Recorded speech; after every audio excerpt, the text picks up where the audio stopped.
So this idea of 613 commandments is actually something that I was taught very young. I mean, before I could, well, definitely before I could drink or drive, I definitely, I must have been, I don't know, 7 or 8 years old, maybe earlier.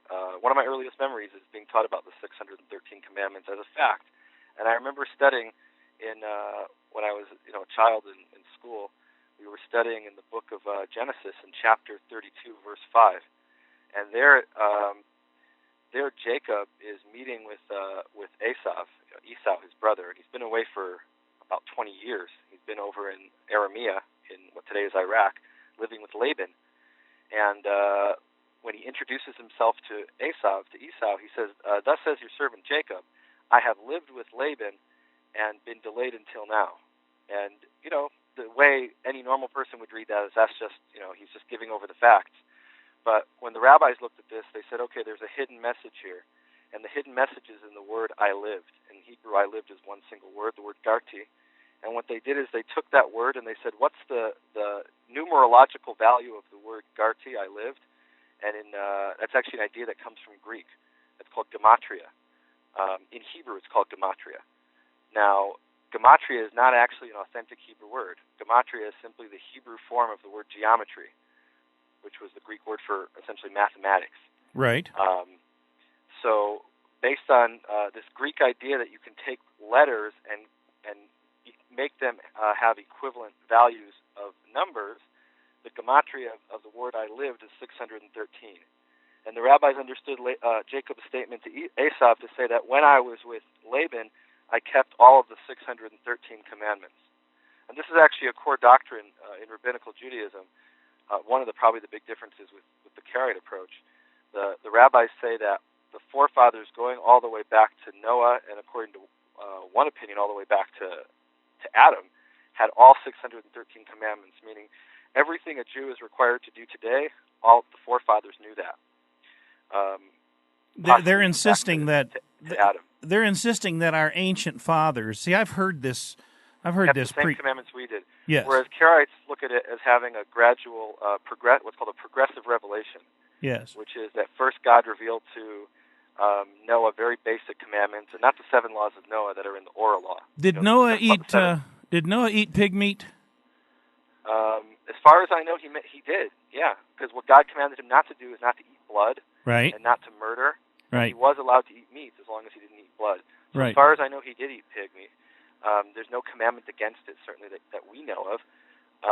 All right, so you've heard this that is going through the Messianic. This is a core doctrine in rabbinical Judaism that there was all the revelation happened in the beginning, including the oral law, and the biblical approach, the Karaite approach, as I see it at least, and as it's been understood historically, is that there was a progressive revelation. First, God gave certain commandments to Noah, and then He gave more commandments to Abraham than to Isaac and Jacob, and finally, the culmination of all the prophets, the seal of the prophets, was Moses, right, through whom He revealed all of the commandments. Now, the idea that there's 613 commandments, that number, again, that comes from this gematria, this Greek breakdown of the word into a numerological value of 613. But the Torah, nowhere in the Bible does it ever say there's 613 commandments, and in fact, it never counts them. I think that's significant. I think if God wanted to give us a number, He would have given. Look, He tells us for the 10 commandments, or the 10 words, actually. Yeah. He says these are the 10 words I'm revealing to you at Sinai. Right. And He has that number 10. Right. But for 613, He never says that. And the way I look at it is really this is Greek influence on Judaism. Yeah. The rabbis who were teaching these things 2,000 years ago, they lived under Hellenistic influence, and the fact that they use a Greek word, gematria, to describe this type of analysis of a word, breaking it down into numbers, tells you that there's a Greek influence there. The fact that they're using a Greek word, it's something the Greeks did. We know the Greeks did it. They took the writings of Homer, which the Greeks considered to be sacred writings, and they said, look, Homer, this is divine revelation, but it describes things that are irrational to us. It describes the God sitting up on top of Mount Olympus and getting drunk and having these festivals. That doesn't make sense to us as Greeks. This is what the Greeks said. And so they looked at the writings of Homer, the Iliad and the Odyssey, and they said, okay, it must have a deeper meaning. And then they started to use things like gematria and say, well, it didn't really mean that there were gods up on Mount Olympus. What it meant is the value of this certain word has some deeper ethical teaching. And that's where the rabbis then were influenced and got these ideas. They said, look, if there's deeper meanings in the Iliad and the Odyssey, surely there are deeper meanings in our Torah, which is the deepest thing in the world. There's this tradition of reading, and here again, I'm emphasizing tradition, of reading the Torah every week in the synagogue. And the section they actually read this week talks about the two sons of Aaron, that they come and they bring this strange fire before God when the tabernacle is being dedicated. And it says that a fire came down and burnt them up on the spot. And I think the moral of that story, the lesson there, is don't go doing things God didn't command you to do, and saying that you did. He gives you very specific commandments, and I feel like there's enough commandments in the Torah that we don't have to make up new ones. Now, the actual way of numbering them is 613. If you look at different lists of different rabbis, everybody's got their own list of what the 613 are. The rabbis figured out through gematria the number, but it was only hundreds of years later that somebody came along and said, okay, well, what are those 613? And there's many different lists, and each rabbi has a different list.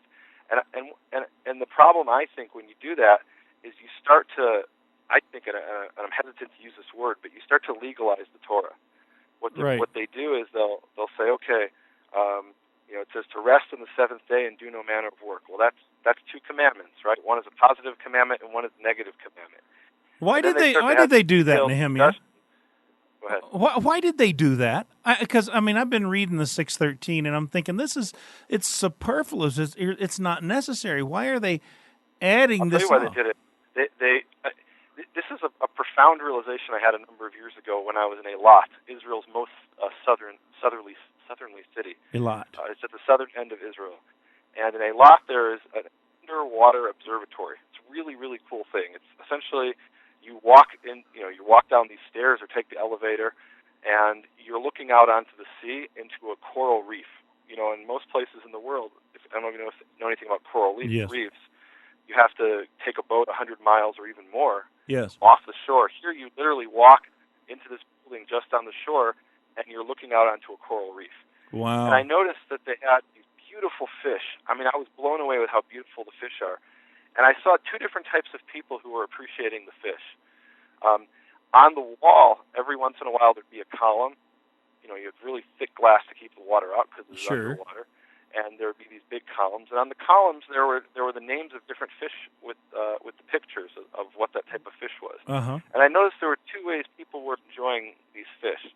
One is what I was doing, is I was looking out and just enjoying this combination of all these different fish.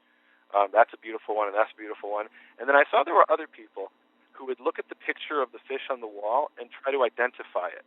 And it had a little Latin name there, what the Latin name was, and what the Hebrew name and what the English name was. And I realized that this is a really big difference between a Hebrew approach and a Greek approach. The Hebrew approach is to enjoy the collage, we have this word in archaeology, the assemblage, meaning everything together. I'm looking at it and I'm enjoying the forest. Other people, what they want to do is they want to say, look at the forest and say, that's a conifer and that's a cedar, and they're enjoying identifying things like that. Yes. And I think that's the approach the rabbis ended up taking. The Torah is very specific when it comes to certain types of commandments. Like look at the first 7 chapters of Leviticus, excruciating details about certain types of sacrifices. Yes. So there the Torah does have detailed information. But for other things it doesn't do that. It doesn't define things in that precise of a way. And the rabbis were always uncomfortable with that. In the writings of the Middle Ages, the Karaites jokingly referred to the rabbis as the masters of, the Karaites were called masters of Scripture. That was the medieval name. And they called the rabbis the masters of measurement. Masters of measurement?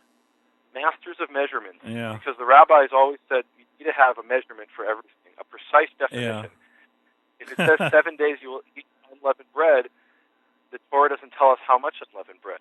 So we need a legal definition of how much unleavened bread. Right. And you might think, well, what do I need that for? Well, my father, who is a diabetic and has suffered from diabetes for many years, isn't supposed to be eating really any unleavened bread. It's not good for him.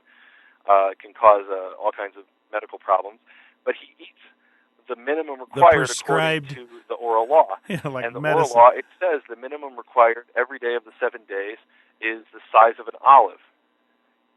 However, the original oral law didn't tell us how big that, whether it was a Syrian olive or a Judean olive. And then they start that discussion. They actually have this discussion the oral law. I kid you not. My father will take the biggest chunk of matzah, of unleavened bread you've ever seen, the size of 3 or 4 slices of bread, and he'll munch that down and say, "Well, that's the olive according to the oral law." Wow. And the point is that they've lost the picture of the forest because they're focusing so much on the trees. And I think that that's what this trying to break the commandments down into 613. I understand people are trying to get a handle on it, Yeah. but I think they're losing the forest for the trees. Yeah, I think now, that's right. to look at every commandment and study them, but to say, okay, we have to define them. We've got to come up with 613 to fit that number. You end up missing the point, I think. I saw that there were clear commandments. I thought they were very, very clear. Much better candidates for commandments than some of the ones they used. So you could come up with your own list. You sure could. Why not? Why not?